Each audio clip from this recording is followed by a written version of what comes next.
Welcome to Ron's living room, attached to Ron's garage.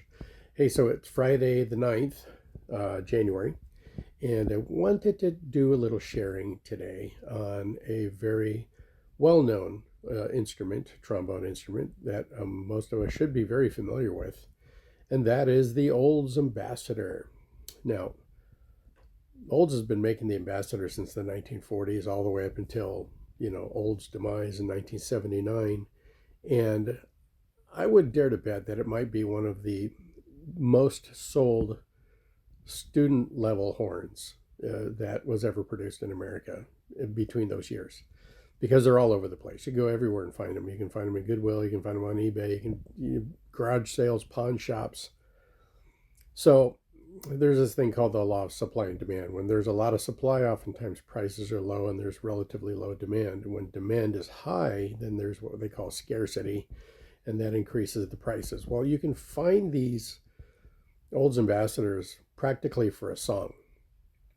But when you have a horn that's been around for 50, 60, 70, almost 80 years, you're going to get a cornucopia of horns in various conditions without any assurance that they're going to be working. Well, not to toot my own horn, but if I sell an ambassador to anybody, it's darn well going to be working well. Slide's going to be glassy, horn's going to look nice, there won't be any air leaks, it's going to be fully functional. But what I really want to talk about is kind of the demystification that the Olds Ambassador, for some people, suck, and it doesn't suck. That's why they're still around. They're probably one of the most durable horns made. Now, that doesn't mean that the slides are indestructible. They're not, but there's lots of parts everywhere.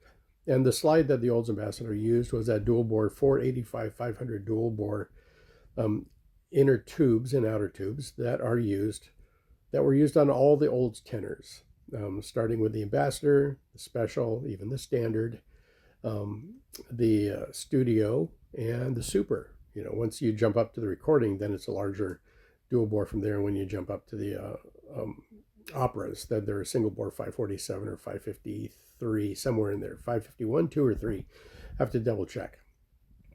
But let's take a look at what we got here. So I got two Olds Ambassadors sitting here in my living room. Okay, sorry about the background noise. We're in my living room. I'm missing one that I wanted to showcase, and that was one made in the 1970s where the counterweight was then added to the top brace of the tuning slide, and it was sort of a football shaped, squared off ended counterweight that they just basically screwed on from both sides and slapped a sticker over. And that one worked pretty effectively. But what you're looking at here is you're looking at the OG. This is the original counterweight that first came with the Olds Ambassadors. Okay, it's smooth, it's slick. It's kind of like the 1960 Star Trek Enterprise, unlike today, which is kind of chunky and has lots of detail. But yeah, so that's the OG. And notice that there's no cross brace. So if you find one of these, this isn't Los Angeles produced Olds Ambassador from the Los Angeles factory before they made the move to Fullerton in about 1954. Now sometimes, now look at that counterweight. That one has more detail to it, okay? And you can see that there's a long bolt that goes through it and attaches at the bottom. This one is just flat out soldered to the tuning slide. Now, what you can also find in between when the factories were making a change from one factory to another, you'll see this counterweight, but you'll see no cross brace. And if you look here, these cross braces aren't, soldered onto the sides of the flanges here, or the sleeves. They're built into the sleeves. So if you see one that has this counterweight but without that cross brace, that pretty much looks like this. That's the transition when they were moving from Los Angeles to Fullerton. Now, this particular cross brace tuning slide with counterweight was around from that point forward, from 1954 all the way up till about 1972-ish, somewhere in there, when they got bought by CMI. And then they changed the counterweight to that football-shaped one that was actually mounted on the brace. Now, the thing is that the horns themselves, while that particular counterweight and aesthetic appearance changed from one to another, and I've actually seen one where somebody took a bolt and they lengthened it so that counterweight would hang right in the middle there, which I thought was pretty artsy. But The farther up the counterweight is, the more balance you're going to get from the horn. Now, this is a 1959 Olds Ambassador, and now this, being in LA, is pre-1953, might even be a 1947, but the slide I have on it is from 1967, because when I bought this horn, I bought the bell. I didn't buy the slide, but all the slides are interchangeable. They pretty much look exactly the same from the very inception of the Olds Ambassador all the way until they stopped. They've got the single piece hand brace, which is non-adjustable. So if you ever change that crook or put a wider crook on it because you can't find an Ambassador crook, you're kind of hosed. Then you need to find a brace there that's going to fit. And a really good brace that works nice on that are the Yamaha braces, because they're two pieces. They have an adjustable flange on one side, and then it's solid to the other side. And I did that with my Reynolds Medalist, which I think I haven't completely finished yet or shown you. But everything is pretty much else the same. You know, the bell etching on this one is pretty much the same as this one. Sometimes you'll find some older ones that'll have a different look to them. It's hard to see, but there we go. And same here, about the same. So what do we know about the stats? Well, if you look at the horn, there's virtually no nickel on it. Just right here, and here. And that's not necessarily to create any resistance points to improve the response of the horn. It's there because that's where your hand touches the most and where most of the wear is going to come. So that's why those are nickel. Everything else is pretty much the same. Now, the other thing about the Olds Ambassadors is that to reduce the expense of the horn, is that these are hollow. These rectangular tubular braces are hollow, and they're easy to dent, as you can see, but it doesn't affect the sound of the horn. And these are adjustable, of course. Okay, so you're going to see those pretty commonly on the Olds Ambassadors, rectangular. See, there we go. Now you can kind of see how they're kind of rectangular. Same here with the top of the hand brace, but this one's round.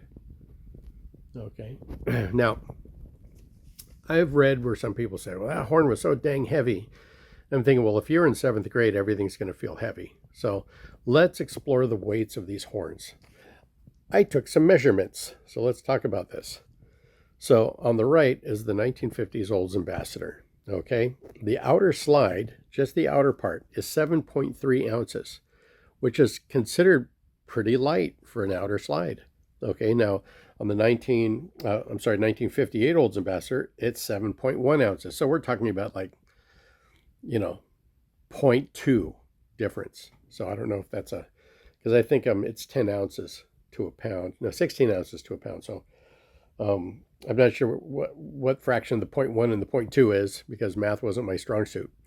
So 7.1, 7.2 ounces. The overall horn, the 1950 overall horn, this bell section and slide with counterweight, is 3 pounds, 1.2 ounces.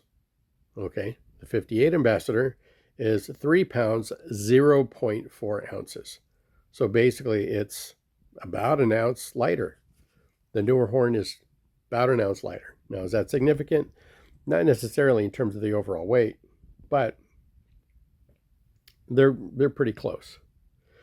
Now, what does this mean? Well, okay, I forgot. And the bells are 7.5 inches. What does this mean? Well, let's talk about some other horns.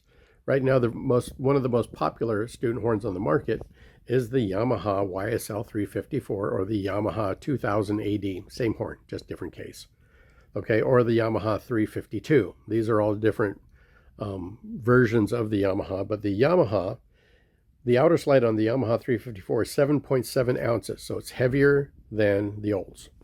Okay, the overall weight of the Yamaha is 3 pounds, 0.2 ounces. So that's basically the same weight as the 1958, and it's about an ounce. It's an ounce lighter than the 1950. Okay, so that's the Yamaha YSL 354, which is a 500 bore and 8-inch bell, where these are 485 500 dual bores. Okay, now let's talk about some more popular horns that we're familiar with. Okay, I don't have them out here, but we'll talk about their statistics. So the beloved jazz horn, the 6H, the Con 6H. I have a 1957 Con 6H. The outer slide on the Con 6H is 8.5 ounces. That is like a whole ounce and some change heavier than the Ambassadors. But the overall weight of the horn is 2 pounds and 14 ounces.